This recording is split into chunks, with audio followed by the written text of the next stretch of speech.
네, 안녕하세요. 만나서 반갑습니다. 개천에서 용재한다의 김용재입니다. 자, 오늘도 우리 시청자 여러분의 사연과 함께 시작을 해보도록 하겠습니다. 의자가 좀 불편한데 됐다. 개천에서 용재난다 채널을 1만 명도 안 되었을 때 구독한 두 아이의 아빠입니다. 36살 서울에서 사업을 하고 있는 남자입니다. 형님이 혹시나 제 글을 읽어주신다면 너무나 큰 행복일 것 같습니다. 많은 분들이 이 글이 소개가 된다면 저 같은 실수를 범하지 않기를 진지하게 바라면서 씁니다. 가끔 유튜브에 뜬금없게 형님 본 얘기도 하고 김용재에게 단타란 이렇게 질문을 한 적도 있었는데 답변이 와서 기뻤던 게 기억이 나네요. 상담이 아니어도 된다고 하시고 와이프가 만삭이라 곧 이번 달에 출산을 앞둬서 답답한 마음에 말할 데가 없다 보니 글 한번 저도 적어봅니다. 그래요, 우리 개천에서 용재난다 사연에 글을 올리시는 것들이 뭐든지 뭐 다 주식에 대한 뭐 상담과 고민 이런 거 아니어도 상관없습니다. 여러분들께서 마음이 답답하거나 어디다가 하소연하거나 기쁜 일이 되었든 슬픈 일이 되었든 올려주신다 그런다면 제가 언제든지 그 글들을 해가지고 읽어드리도록 할게요. 답답하시면 조금이라도 풀어야 됩니다. 언제든지 오셔가지고 편하게 글 남겨주세요. 와이프가 둘째 출산 선물로 노트북을 사주면 좋겠다고 흘러가는 말로 한 적이 있는데 엄두가 안 나서 중고로 싸게 나온 걸 찾아보고 있었는데 마침 한 명이 노트북을 준다고 하시길래 혹시나 몰라 겸사겸사 적어보고 있습니다. 뭐 믿으실지 모르겠지만 부담 가지라고 하라는 게 쓴 게 아니고 우리 지금 1등이 노트북인가? 그렇구나. 비대면이고 하니 여기에는 정말 마음 편하게 적을 수 있을 것 같아서 처음으로 제 고충을 말씀드려 봅니다. 지금 쓰는 순간에도 고통이 심해서 눈물도 안 나오는 상황까지 왔습니다. 너무 우울해지는 얘기는 하지만 매일 극단적인 생각으로 살다 보니 이렇게 변해버린 것 같습니다. 무슨 말을 하는지도 모르겠지만 쓰다 보니 마음이 좀 편해지네요. 어떤 댓글을 쓰는 행위부터 인스타 등도 안 하는 저한테는 사이트에 글을 쓰는 최초가 아닌가 싶습니다. 현재 주식할 돈이 하나도 없어서 못하지만 VIP 가입도 하면서 텔레그모 주식을 앞으로 해나가는 데 있어서 도움을 많이 받아 감사한 마음을 항상 갖고 있습니다. 개천에서 용재난다로 소장님을 알게 되었고 제가 처음 주식을 시작할 때가 첫 아이 출산일인 2020년 3월 18일입니다. 얼마 안 됐네요. 첫 아이 출산일이.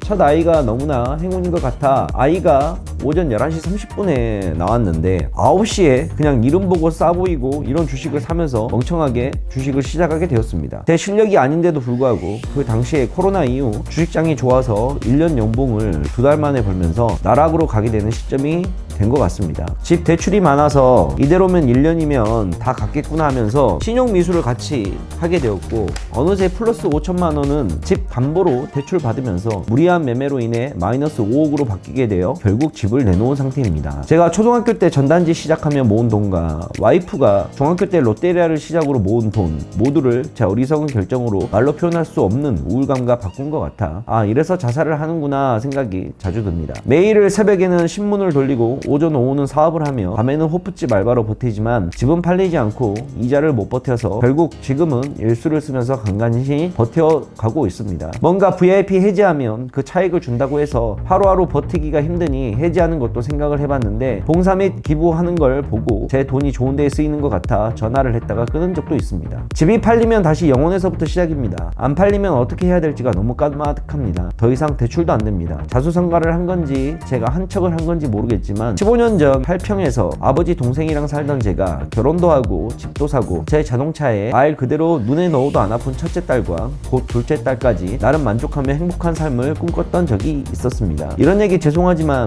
너무 힘들어서 형님 카페를 찾아가 1년만 1억 빌려주실 수 있는지 제 가게 다 팔면 그 이상은 나오니 당장 급한 불을 끌 수 있게 도움을 요청드리려고 한 적도 있습니다. 한 달에 1,000만 원씩 1년 동안 나눠서 갚겠다고 하면서 참 사람이 나락을 한번 가니 끝도 없이 떨어지는 것 같습니다. 글을 쓸지 말지 가만히 한 글자도 못 쓰고 10분 정도는 멍하니 있었던 것 같네요. 꼭 큰 수익을 얻었을 때 한 번 더 조심하고 돌다리도 두들겨보며 꿈꾸시는 삶에 가까이 다가가시기를 빌겠습니다. 글재주가 없어서 정신 없으실 것 같습니다. 긴 글 읽어주셔서 감사합니다. 아이랑 동물원 한 번 못 가지고 하루도 안 쉬고 일하며 버티지만 결과가 뻔히 보이니 더 막막해지는 것 같습니다. 제 자신이 무너지지를 않길 매일 바라면서 나쁜 생각 안 하기를 기도합니다. 잠들기 전 이따가 새벽 1시에 일어나야 돼서 이만 씁니다. 제가 사업을 그래도 10년간 하면서 얻은 건 사람 보는 눈입니다. 건방지게 듣지 말아주시고 김용재 형님은 엄청나게 대성공하실 겁니다. 좋은 리더랑 같이 일하시는 분들도 부럽습니다. 깡통 한번 차고 모의 투자로 매매를 하니 참 이렇게 수익이 좋을 수 있나 싶네요. 다들 행복하시길 바랍니다. 술도 못 먹는데 한 잔 마셔서 그런지 초등학교의 글솜씨이네요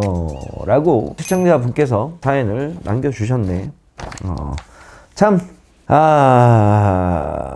이거를 참 어떻게 받아들여야 될지.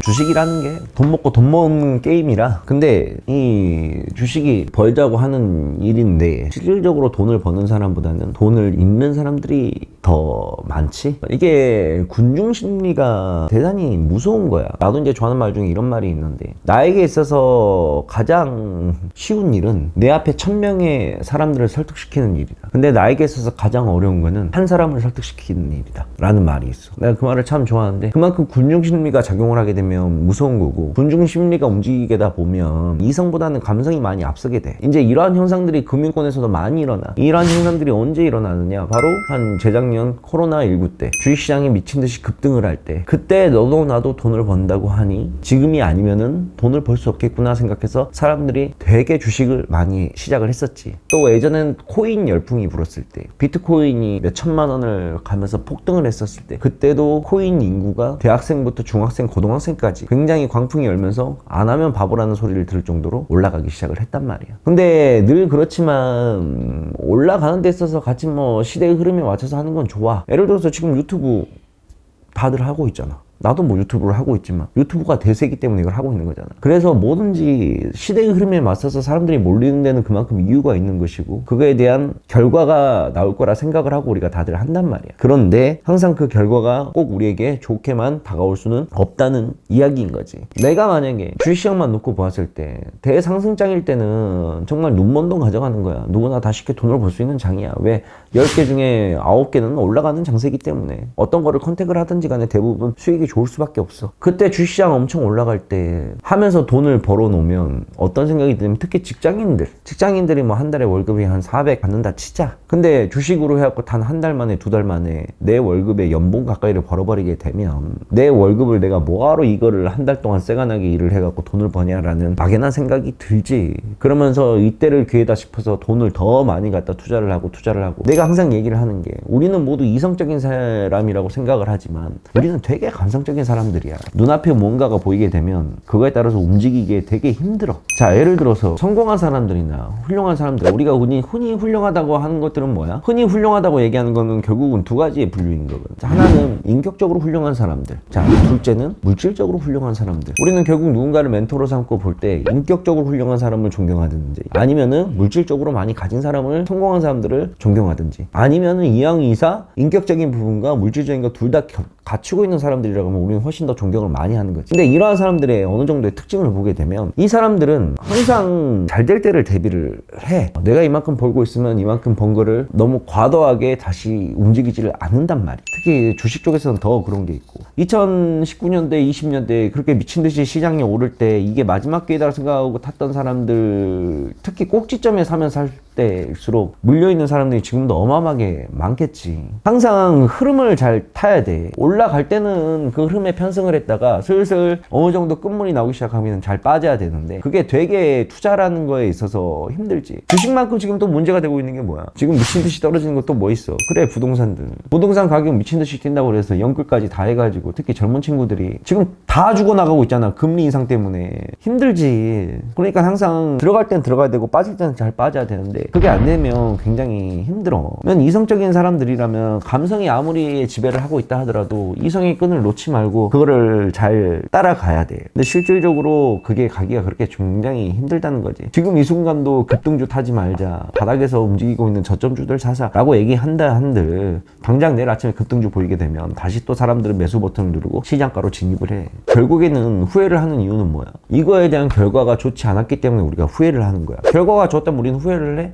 아니지. 후회를 하지 않지. 근데 우리는 평생을 후회 속에 살면서 인생을 살아가고 있단 말이야. 뭐가 됐든. 아, 그때 내가 그런 선택을 했었더라면, 그때 내가 하지 않았더라면, 그러면 그 똑같은 후회는 다시 한번 똑같이 하면 안 된다는 거지. 어찌됐건 지금 올려주신 36살 우리 시청자분께서는 주식시장에서 돈을 벌려고 했다가 더 많은 돈을 끌어들여서 어쨌든 결론이 지금 안 좋게 되었잖아. 결론이 안 좋게 되어 있고, 이분도 지금 치열하게 오늘 하루도 또를 살아가고 있단 말이야. 마음 같아서는 아까 이분께서 뭐 카페에서 뭐 1억 이 얘기 하시는데 마음 같아서는 해주고 싶지. 근데 내가 이분을 해주게 되게 되면 지금 내 시청자들 중에서 주식으로 행복한 사람보다 금전적으로 힘든 사람들이 더 많으실 텐데 그분들을 다 해줄 수도 내가 없는 일이잖아. 그래서 애초에는 못 해주는 거지. 뭐 저에게 이제 돈 관련해가지고 제 개인적인 메일로도 많이 오고, 암에 걸렸다, 뭐 치료비가 없다, 어머니가 아프시다 뭐 이런 거 많이 올라와요. 저한테 개인적으로 돈 요청하시는 분들도 많으시고, 물론 한 분 한 분 다 제가 도와드리고 싶은데 그러지를 못합니다, 현실적으로. 왜냐하면 그분의 사연이 진짜인지 아닌지도 모르는 거고, 제가 또 어떤 한 분을 도와드리게 되면 어떤 분은 도와드리고 어떤 분은 도와드리지 않고 또 형평성 문제가 생기기 때문에 못 해드리는데, 그래서 제가 그런 일일이 해서 다 못 해드리니까 시청자분들에 대한 관심과 사랑으로 여기까지 올 수가 있었고, 그래서 제가 제 번 것 중에서 일부를 사회에 기부를 많이 하는 것도 그러한 이유 때문이니까, 혹시나 제가 여러분들을 직접적으로 도와드리지 못했다 해서 너무 미워하지 마시고, 대신 용재형은 그 마음을 담아 다른 곳에 좋은 곳에 기부를 하고 있으니까 그 점 좀 우리 시청자분들이 좀 양해 좀 조금만 해주셨으면 좋겠어요. 아무튼 제가 읽었던 사연 중에서 가장 긴 사연이고 가장 뭔가 의미가 있는 사연인 것 같아서, 일단은 제가 순위권에 한번 올려놓고 만약에 당첨이 되게 되면 제가 노트북을 보내드리도록 한번 하겠습니다. 기대를 한번 좀 해보시길 바랍니다. 사연 신청은 저만 하는 것이 아니라 우리 전 직원들이 모여가지고 같이 사연을 읽어보고 투표로 결정하는 거기 때문에, 아무리 제가 이 회사 대표고 책임자지만 야 이거 해 라고 할 수는 없는 일이어서 우리 직원분들하고 사연을 다 모아놓고 읽어보고 투표를 할 건데, 가장 많은 점수를 받으시면 제가 드리도록 할게요. 사는 게 녹록지가 않습니다. 사는 게 녹록지가 않아요. 사람은 신이 견딜 수 있을 만큼의 고통만 준다고 그랬어요. 여러분들이 봤을 때 저는 유튜브도 하고 있고 시청자도 많고 뭐 개인 매매가 됐든 뭐가 됐든 돈을 벌고 있으니 용재형은 정말 행복하겠다라고 생각을 하겠지만 별로 행복하지가 않습니다. 저 또한 저는 저 나름대로의 고충과 또 해야 될 것들이 있기 때문에 저도 하루하루 스트레스 속에 살아요. 여러분들이 한번 생각을 해보세요. 제 밑에 직원들을 다 먹여 살리려면 얼마나 저도 해야 되겠습니까? 똑같은 거예요. 누구나 어떤 위치에 있든지 간에 꼭 금전적인 걸 떠나서 정신적으로 힘들 수도 있는 부분이고, 또 금전적으로 힘들 수 있는 부분이고, 우리는 다 힘든 과정 속에서 커가면서 살고 있지 않습니까? 혹자들은 얘기를 해요. 아무리 정신적인 게 힘들어도 금전적인 거 힘든 것만 하겠느냐, 금전적으로 힘들면 정신적으로 힘들다라고 얘기를 하시는데, 제가 살다 보니 또 그건 아닌 것 같아요. 저도 금전적으로 힘들어서 봤을 때가 있고 정신적으로 힘들어 봤을 때도 있는데, 어느 고통이냐가 더 크냐라고 말할 수 없을 만큼 사람은 자기가 겪고 있는 이 상황이 제일 세상에서 슬픈 법입니다. 이제 우리 시청자분도 홀몸이 아니시잖아요. 어린 두 딸과 그리고 와이프분께서 계시니까 어쩔 수 없습니다. 이를 악물고 다시 시작을 해보는 수밖에, 이런 뻔한 말을 할 수밖에 없는 저도 마음이 안타깝긴 하지만, 이 뻔한 말이 그래도 가장 중요한 말인 것 같아요. 아무리 힘들고 하더라도 다시 시작할 수 있다는 생각과 용기로 한번 해보시길 바랍니다. 제가 이런 것밖에 해드릴 수 없어서 너무나 마음이 아프네요. 그리고 우리 뭐 시청자분들께서도 언제든지 그래요. 저도 이제 글을 한 번씩 쓰는데, 저는 뭐 어디에다가 글을 쓰는 게 아니라 그냥 가슴이 답답하고 할 때 그냥 A4 용지에다가 펼쳐놓고 혼자서 막 끄적끄적 거리는데, 다 쓰고 나서 나중에 지워버리고 없애버리기도 하죠. 그러니까 무언가를 표현하지 않으면 힘들 때가 있어요. 그럴 때 언제든지 저희 게시판에 오셔가지고 사연 남겨주시게 되면 제가 꼭 상담이 아니어도 상관없으니까 언제든 어떤 글이든 남겨주세요. 그럼 제가 읽어보고 같이 마음의 위로라도 제가 드리고 싶습니다. 아시겠죠? 자, 오늘은 우리 이렇게 두 아이의 아빠가 되신 분의 사연을 읽어보면서 했습니다. 날씨가 다들 추워지니까 감기 다들 조심하시고, 환절기 감기 조심하세요. 항상 건강이 늘 최선입니다. 아시겠죠? 자, 오늘은 여기까지 하도록 하겠습니다. 다음 시간에 또 만나요. 안녕. 사연 시청은 아래에 링크를 통해서 남겨주시면 됩니다. 감사합니다.